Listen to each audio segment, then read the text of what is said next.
Welcome करछि मो channel को। आज सुदशा व्रत पाई मो को पूजा सामग्री एकजुट करछि चलन देखा। प्रथम 10 प्रकार फल देखि परछन्ती, तापर मु नै अग आखु, तापर नै घटरे बसिया पाई पैड,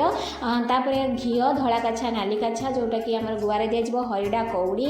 तापर नै 10 प्रकार मूर्ज गुआ। व्रत 2 प्रकार आनी कारण गोटे 10 क्षीय वाला व्रत जोटा आम निजे गंठी पकेबू माँ नाम धरिकी, आ गोटे 10टी जो गंठी पकईकी बिक्री होची सेटा बाड़ धूप पंचु शस्य आ 10टी सलिता नहीं 10टी आ गोटे अलग दीप लगे से आ गोटे सलिता चूहा धूप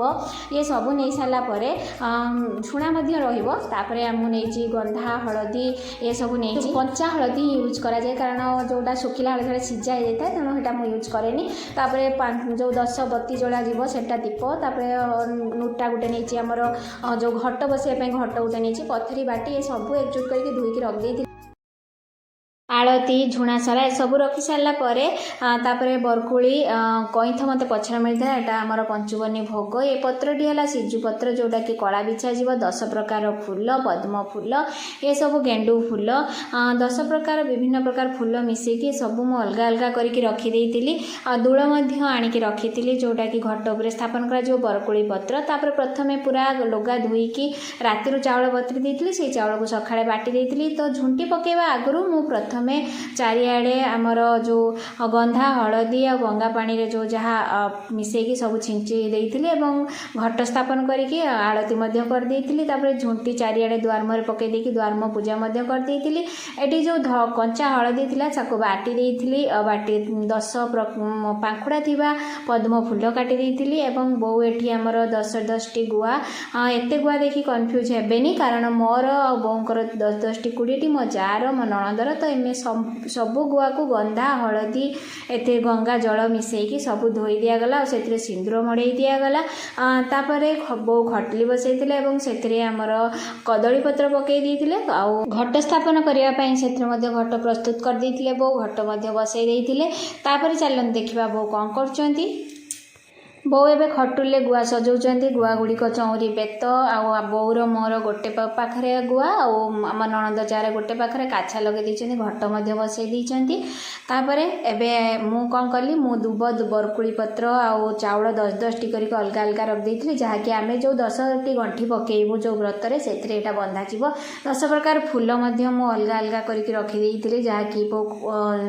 सजे सारापर से लगे तो बो एबे आमर अग आखु लगे और माँ को वस्त्र अर्पण कर देइचंती। बहु सेपटे ठाकुर सज करू करू मु पंचामृत सजे देती पंचामृत जमी गुड़ घी दूध दही एवं आमर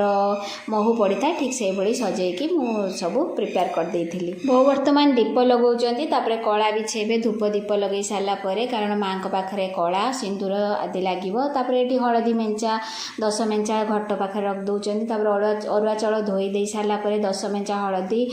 सॉरी आमर अरुआ चाउल से आमर कोली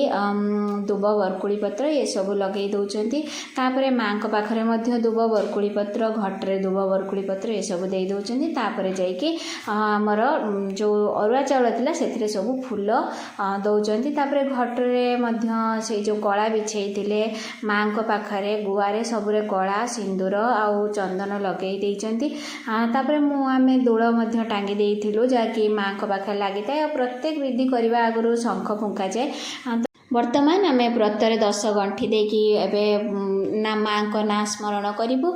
तेणु मो जा नणंद आम समस्ते गोटे जगार बसिकी व्रतर ना स्मरण करूँ ताको व्रतर गंठी पकईलु तापर गंठी पका सरीगला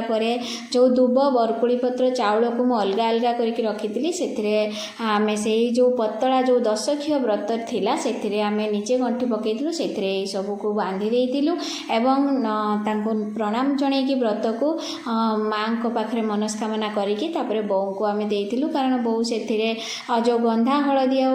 पानी थिला से बुड़ेकी माँ को अर्पण कर देइथिले पतला 10 क्षीयटी मु देखैतिलु गोल रे थिला सेटा बंधा हेतिला सेटा को माँ को पाखे रहइबा जोटा करा जाइतिला माने गंठी पड़छि सेटा आम निजे आम हाथ रे डाण हाथ रे बांधिबु तो वर्तमान बही पड़ी देकी जो पंचामृत भोग जहाँ भी करथिलु से माँ को लगे देइथिलु।